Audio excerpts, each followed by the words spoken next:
Assalamualaikum warahmatullahi wabarakatuh. Perkenalkan, nama saya Ririn Pramdita Anggraini dengan NIM 2448201020. Baik, saya akan menjelaskan tugas dari Bapak Hari, yaitu mata kuliah kimia organik, yang dimana di dalamnya ada aldehid, keton, karbohidrat, dan asam karbosilat, dan lemak.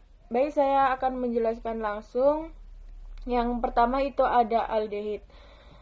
Aldehid adalah senyawa organik yang memiliki kelompok fungsi karbonil atau C sama dengan O yang terletak di ujung rantai karbon. Struktur umum aldehid ditunjukkan oleh RCHO, di mana R adalah representasi dari rangkaian karbon.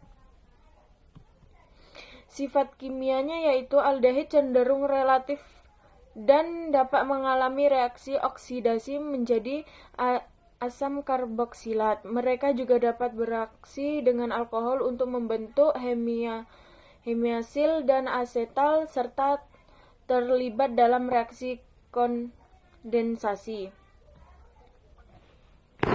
Aplikasi dalam industri, aldehid digunakan dalam pembuatan plastik, resin, dan pengawet.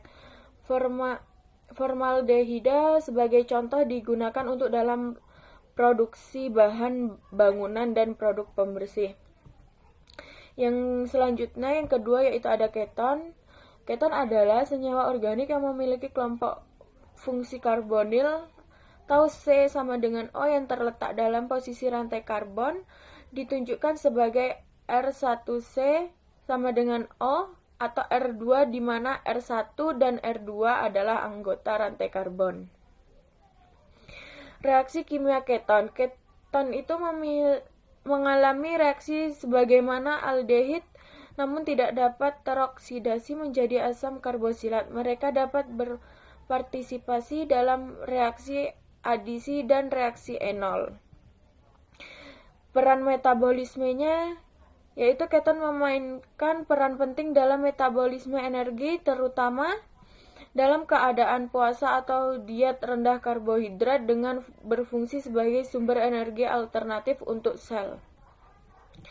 Selanjutnya yaitu yang ketiga, yaitu ada karbohidrat.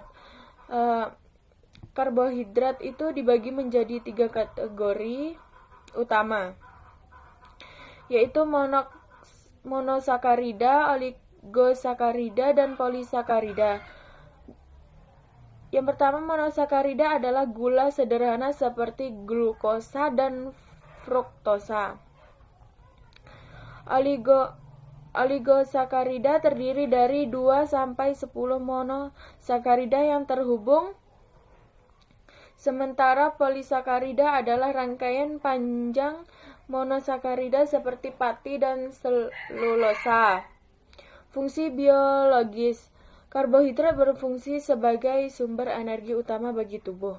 Mereka juga berperan dalam struktur sel sebagai pengenal molekul pada permukaan sel dan terlibat dalam proses metabolisme. Selain itu, serta dari karbohidrat membantu pencernaan dan menjaga kesehatan saluran cerna. Sumber makanan. Karbohidrat dapat ditemukan dalam berbagai makanan seperti biji-bijian, buah-buahan, sayuran, dan produk susu. Sumber karbohidrat kompleks termasuk roti, pasta, dan nasi. Sedangkan sumber karbohidrat sederhana termasuk gula, madu, dan sirup.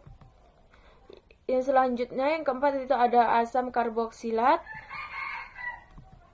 Struktur dan karakteristiknya yaitu asam karbosilat memiliki kompleks fungsi min-COOH yang memberikan sifat asam. Mereka dapat berupa asam lemak atau senyawa sederhana, memiliki titik didih yang lebih tinggi dibandingkan dengan hidrokarbon dari jumlah karbon yang dihasilkan. Reaksi yang terlibat. Reaksi yang terlibat yaitu asam karbosilat dapat terlibat dalam berbagai reaksi kimia, termasuk esterifikasi, dekarboksilasi, dan reaksi dengan basa untuk membentuk garam. Reaksi ini penting dalam sintesis senyawa organik lainnya. Esterifikasi adalah reaksi antara asam karboksilat dan alkohol yang menghasilkan ester dan air. Proses ini seringkali dipercepat dengan menggunakan asam sebagai katalis, dan ester yang dihasilkan dapat digunakan dalam aroma dan pelarut. Selanjutnya, yang terakhir yaitu ada lemak. Dalam lemak yaitu ada komposisi dan struktur. Lemak terdiri dari gliserol dan asam lemak. Mereka dapat dibedakan antara lemak jenuh yang tidak memiliki ikatan rangkap dan lemak tak jenuh yang memiliki satu atau lebih ikatan rangkap dalam rantai karbon. Jenis-jenis lemak. Lemak dapat dibagi menjadi dua kategori utama. Lemak hewani yang ditemukan pada produk daging dan susu, dan lemak nabati yang berasal dari tanaman. Lemak trans adalah jenis lemak yang harus dihindari karena berdampak buruk pada kesehatan. Peran lemak dalam tubuh manusia. Lemak berfungsi sebagai sumber energi yang efisien, penyimpan energi, dan pelindung organ vital. Mereka juga berperan dalam penyerapan vitamin larut lemak dan berfungsi sebagai komponen penting dalam membran lemak. Kesimpulannya yaitu mempelajari berbagai senyawa organik seperti aldehid, keton, karbohidrat, asam karboksilat, dan lemak itu penting untuk memahami aplikasinya dalam kehidupan sehari-hari, baik dalam aspek industri maupun biologi. Baik, sekian penjelasan dari saya, kurang lebihnya saya mohon maaf. Saya akhiri, wabillahi taufiq wal hidayah. Wassalamualaikum warahmatullahi wabarakatuh.